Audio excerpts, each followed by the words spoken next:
സ്വാർത്ഥ താല്പര്യ സംരക്ഷണത്തിന് വേണ്ടിയിട്ട്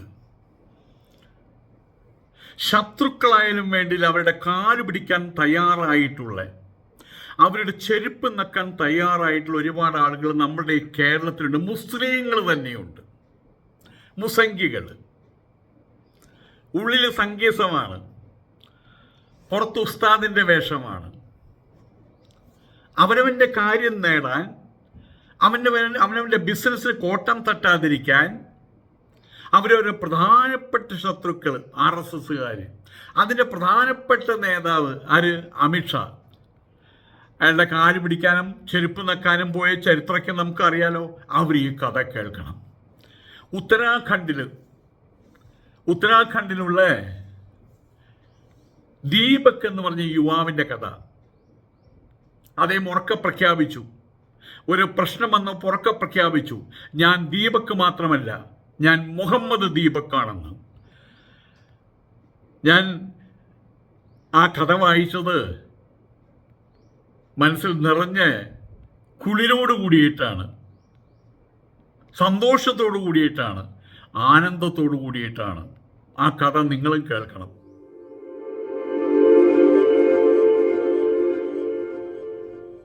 നമസ്കാരം. എൻ്റെ പഠനം മുഴുവൻ ഉത്തരാഖണ്ഡിലായിരുന്നു.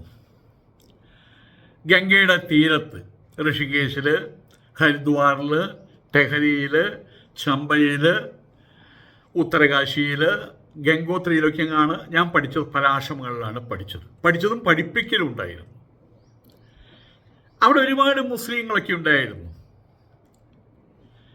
അവരുടെ സുരക്ഷിതമായിട്ട് സന്തോഷമായിട്ട് കഴിയുന്നു. ഹിന്ദുക്കളുമുണ്ട്, ക്രിസ്ത്യാനികളുമുണ്ട്. അവിടെ ഒരിക്കലും ആശ്രമത്തിനകത്ത് കഴിഞ്ഞുകൂടുന്ന സമയത്ത് ഇതൊരു ചർച്ചാ വിഷയമായിട്ട് വന്നിട്ടില്ല ഒരിക്കലും.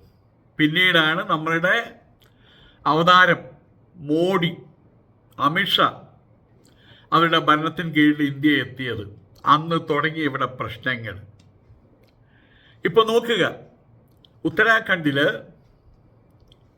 ബാബ എന്ന പേരുള്ള ഒരു സ്കൂൾ കുട്ടികൾക്ക് ഡ്രസ്സൊക്കെയും കൊടുക്കുന്ന ഒരു കടയുണ്ട് അവിടെ.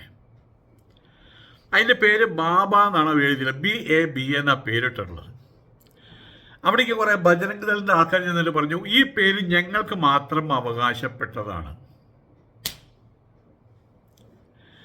അങ്ങനെ ഒരു പേരിൻ്റെ പാറ്റന്റ് അവർ തന്നെ എടുത്തു. ഇത് വേറെ ആർക്കും ഉപയോഗിക്കാൻ പറ്റില്ല.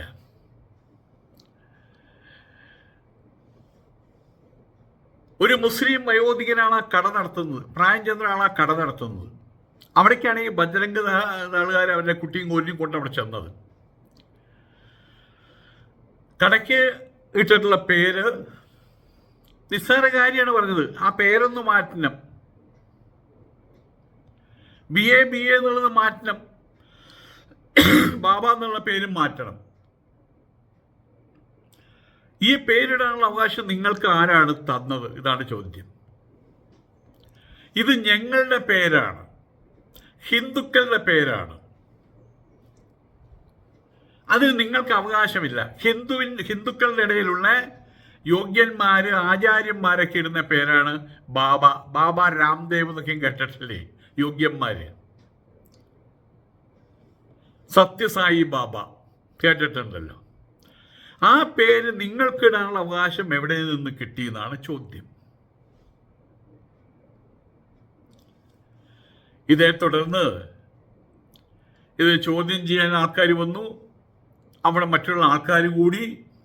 ഈ ജനുവരി 26-ാം തീയതിയാണ് ഈ സംഭവം ഉണ്ടാവുന്നത്. ഒരാഴ്ചയായി.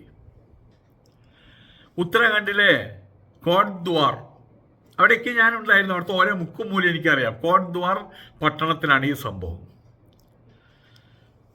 അവിടെ ചെന്ന് ഈ ലഹളി ഉണ്ടാക്കുന്നതുമായിട്ട് സംബന്ധിച്ചിട്ടുള്ള വീഡിയോ അതിപ്പോൾ ഇങ്ങനെ പറന്ന് നടക്കുന്നുണ്ട്. കടയുടെ നാമം ബാബ. അവരിത്രയേ പറഞ്ഞുള്ളൂ, ഈ ബാബ എന്നുള്ള പേര് മാറ്റണം. നിസ്സാര കാര്യം. പക്ഷേ നാളെ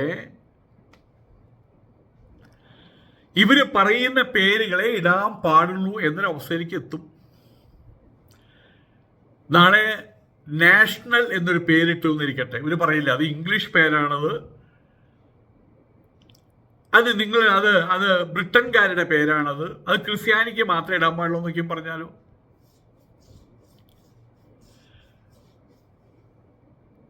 എന്ത് വസ്ത്രം ധരിക്കണം, എന്ത്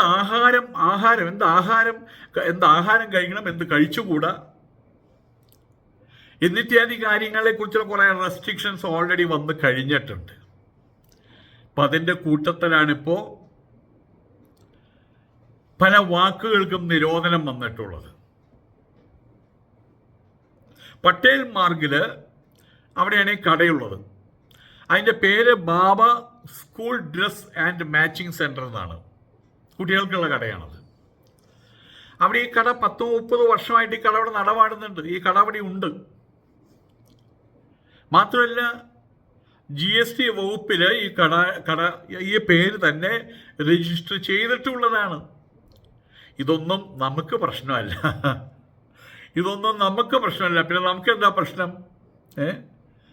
നമുക്ക് എന്തെങ്കിലുമൊക്കെ പ്രശ്നം ഉണ്ടാക്കണം. അതല്ല നമ്മുടെ പ്രശ്നം. അത്രയേ ഉള്ളൂ നമ്മുടെ പ്രശ്നം. ഗവൺമെൻറ് അംഗീകൃതമാണോ? ഏത് ഗവൺമെൻറ്റാണോ? അല്ല BJP. അത് ഞങ്ങളുടെ ഗവൺമെൻറ്റാ.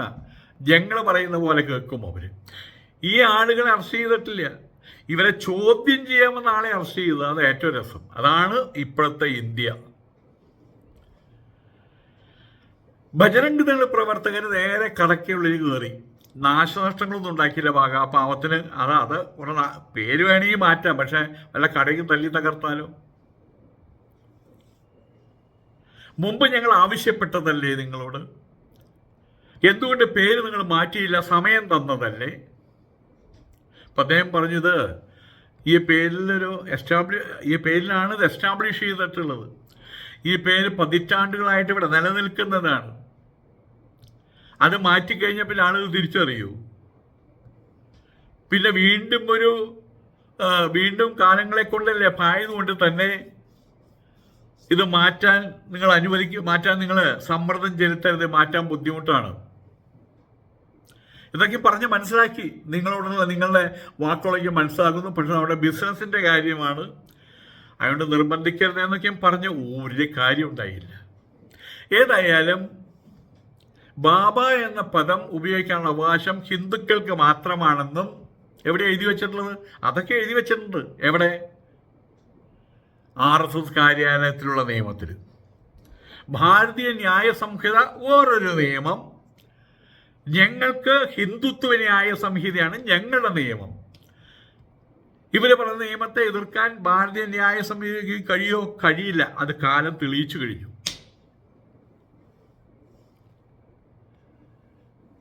ഏതായാലും ഇത് ഹിന്ദുക്കൾക്ക് മാത്രമുള്ള പേരാണ്.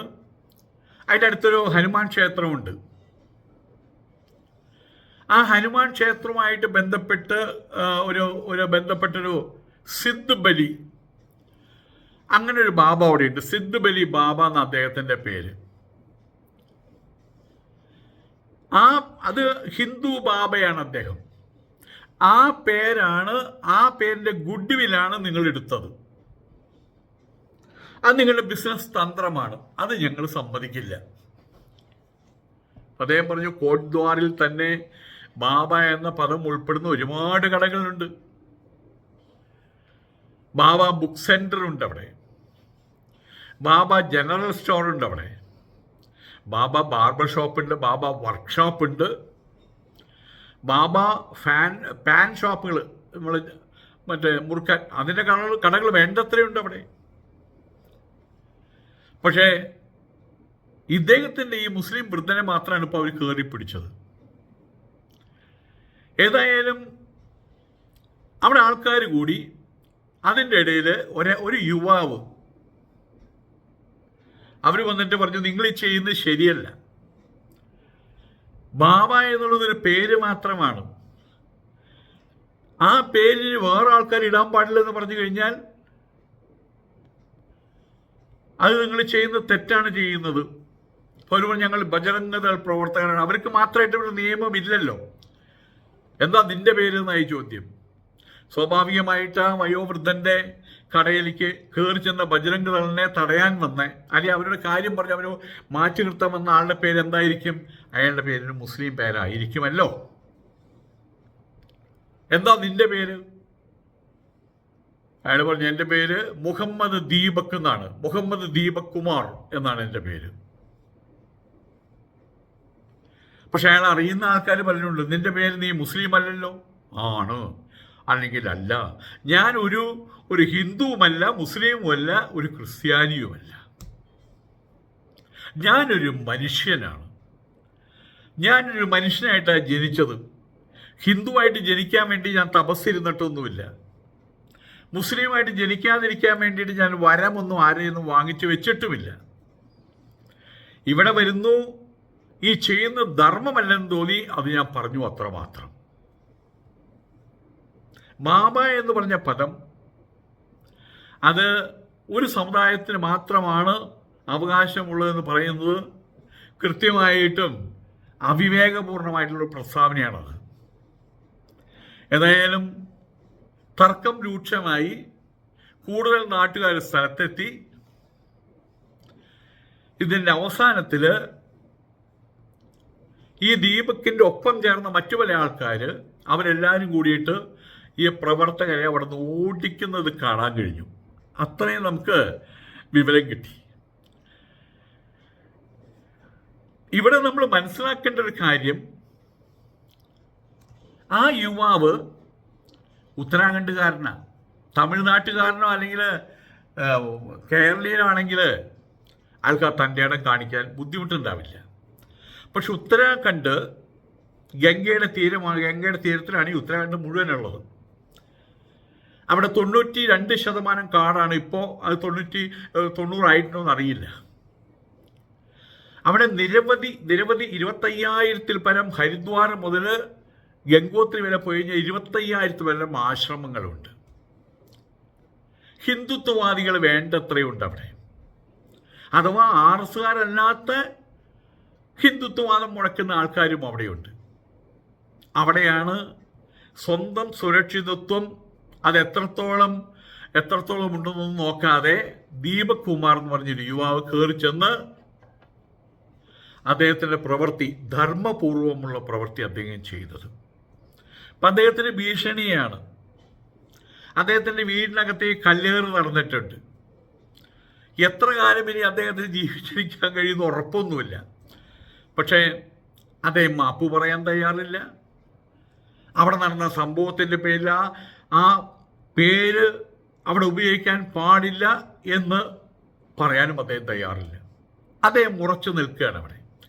ഇവിടെ നമ്മൾ മനസ്സിലാക്കേണ്ട കാര്യം, പലപ്പോഴും സ്വാർത്ഥ താല്പര്യ സംരക്ഷണത്തിന് വേണ്ടിയിട്ട് പല മുസ്ലിങ്ങളായിട്ടുള്ള ആളുകൾ, വെറും മുസ്ലിങ്ങളല്ല, ഉസ്താദുമാർ, മുസ്ലിയാന്മാരായിട്ടുള്ള ആളുകൾ അവരെപ്പോഴും പറയും, ഞങ്ങൾക്ക് അള്ളാഹുവിനോട് മാത്രമേ കടപ്പാടുള്ളൂ, ഞങ്ങൾക്ക് അള്ളാഹുവിനെ മാത്രമേ ഭയമുള്ളൂ, അള്ളാഹുവിൻ്റെ പ്രവൃത്തിയിൽ മൂന്നാമതൊരാളെ പങ്കു ചേർക്കാൻ പാടുള്ളതല്ല എന്നൊക്കെയും പറയും.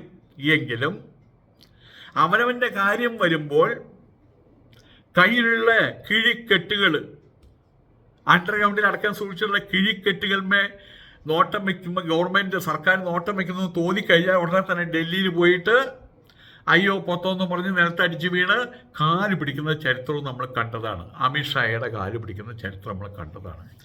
അവരൊക്കെയാണ് ഇത് കാണേണ്ടത്.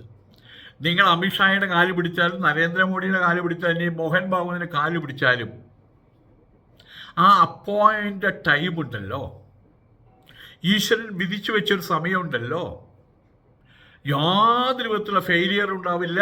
ആ അപ്പോയിൻ്റ് ടൈമിൽ അവൻ വരും നിങ്ങളെ കൊണ്ടുപോകാൻ. ആ സമയത്ത് ഇവിടുന്ന് കൊണ്ടുപോകാൻ നിങ്ങളുടെ ഈ ധനം കഴിയില്ല, ഉണ്ടാക്കി വെച്ച ധനം കൊണ്ടുപോകാൻ കഴിയില്ല. ഒന്നേ കൊണ്ടുപോകാൻ കഴിയുള്ളൂ, ധർമ്മപൂർവ്വം നിങ്ങളിവിടെ ചെയ്ത പ്രവൃത്തികളുടെ മുദ്രകളും അധർമ്മപൂർവ്വം ചെയ്ത മുദ്രകളും പ്രവൃത്തികളുടെ മുദ്രകളും, ഇത് മാത്രമേ നിങ്ങൾക്ക് കൊണ്ടുപോകാൻ കഴിയുള്ളൂ. ആളുകൾ പറയും, ഓ അദ്ദേഹം നല്ലൊരാളായിരുന്നു കേട്ടോ എന്ന്. അതൊരു നല്ല മുദ്രയാണ്, അതാ ബാക്കി നിൽക്കുള്ളൂ. അതല്ല ഞാൻ പറയും, ആ മോശം ചത്തുപോയി, നന്നായുള്ളൂ, അങ്ങനെയും പറയും. ഏതാ നിങ്ങൾക്ക് ഇഷ്ടം? നിങ്ങൾ സംരക്ഷിക്കേണ്ടത്, ഇവിടെ എപ്പോഴും പറയാറുണ്ട്, നിങ്ങൾ നാരായണൻ്റെ പുറകിൽ പോയി നിൽക്കൂ. ലക്ഷ്മി എന്ന് പറഞ്ഞൊരു പെണ്ണ് ഒരു വീട്ടെ ചുറ്റിപ്പറ്റി നിൽക്കുകയാണ്, അവിടെ നിന്ന് പോകുന്നില്ല, കരയുകയാണ്. അപ്പം ആര് ചോദിച്ചു, എന്താ ലക്ഷ്മി ഇവിടെ കരയുന്നത്? എൻ്റെ ഭർത്താവിനെ ഇവിടെ പിടിച്ച് പൂട്ടിയിട്ടിരിക്കുകയാണ്, ഒന്ന് വിട്ടുതരാൻ പറയൂ എന്ന്. അപ്പോൾ ആ വീടിൻ്റെ ഉടമസ്ഥനോട് പറഞ്ഞു, നിങ്ങൾ എന്തിനാണ് ഈ സ്ത്രീയുടെ ഭർത്താവിനെ അവിടെ അടച്ചു പൂട്ടിയിട്ടുള്ളത്? അപ്പം അദ്ദേഹം പറഞ്ഞു, വിടില്ല ഞാൻ. ഈ സ്ത്രീ ഇവിടെ ഇരുന്നോട്ടെ, ഇവിടെ ഇരിക്കരുതെന്ന് ഞാൻ പറഞ്ഞുള്ളൂ, ഇവിടെ ഇരുന്നോട്ടെ. നാരായണൻ എന്ന് പറഞ്ഞാൽ സത്യമാണ്. അള്ളാഹു എന്ന് മുസ്ലിങ്ങൾ പറയുന്ന വാക്കിൻ്റെ ഹൈന്ദവ വെർഷനാണ് നാരായണൻ, പരമേശ്വരൻ എന്നൊക്കെ. നാരായണനെ ഞാൻ കൈവിടില്ല. ലക്ഷ്മി പോയി തൊലയട്ടെ. സത്യത്തെ ഞാൻ കൈവിടില്ല, ധർമ്മത്തെ ഞാൻ കൈവിടില്ല, നീതിയെ ഞാൻ കൈവിടില്ല. അതാണ് ഏറ്റവും വലുത്, എക്സിസ്റ്റൻസ്. ഈ കാര്യങ്ങളെ കൈവിടാതിരുന്നാൽ നിലനിൽപ്പിന് വേണ്ടുന്നതെല്ലാം പിന്നാലെ വന്നുകൊള്ളും. നാരായണനെ മുറുകെ പിടിച്ചാൽ ലക്ഷ്മി പിന്നെ എവിടെ പോകാൻ? പക്ഷെ ഇവിടെ പലരും ലക്ഷ്മിയുടെ പുറകിലാണ് പോക്ക്, പണത്തിൻ്റെ പുറകിലാണ് പോക്ക്, പ്രതാപത്തിൻ്റെ പുറകിലാണ് പോക്ക്. സമ്മീലനേ നയനയോർ നഹി കിഞ്ചിതസ്തി. ഈ കണ്ണുകളൊന്ന് അടഞ്ഞാൽ, അല്ലയോ ഉസ്താദേ, സമ്മീലനേ നയനയോർ നഹി കിഞ്ചിതസ്തി, പിന്നെ ഒന്നും ബാക്കിയുണ്ടാവില്ല കേട്ടോ. ഏതായാലും ദീപക് കുമാറിനെ പോലുള്ള ആളുകൾ ഇത് നമ്മൾ അറിയുന്ന സംഭവം, ഇതുപോലെ ഒരുപാട് സംഭവങ്ങൾ ഉണ്ടായിട്ടുണ്ട്. അവിടെ ജാതിയുടെയും മതത്തിൻ്റെയും പേരിൽ അറപ്പിൻ്റെയും വെറുപ്പിൻ്റെയും ശത്രുതയുടെയും ആക്രമണത്തിൻ്റെയും വ്യക്തികൾ പേറി നടക്കുന്ന, എല്ലായിടത്തും പ്രസരിപ്പിച്ച് നടക്കുന്ന, വിതറി നടക്കുന്ന സംഘപരിവാറിൻ്റെ മുഖത്ത് വിരൽ ചൂണ്ടാൻ പുതിയ ജൻസി, പുതിയ തലമുറകൾ തയ്യാറായിട്ട് വരികയാണ്. അതിൻ്റെ ഒരു പ്രതിനിധിയാണ് ഈ ദീപക് എന്ന് പറയുന്ന, അദ്ദേഹം സ്വയം എൻടൈറ്റിൽ ചെയ്തതാണ്, മുഹമ്മദ് ദീപക് എന്നാണ് എൻ്റെ പേര് എന്ന്. അവരുടെയും മുമ്പിൽ നമ്മൾ പ്രണമിക്കേണ്ടിയിരിക്കുന്നു. നമസ്കാരം.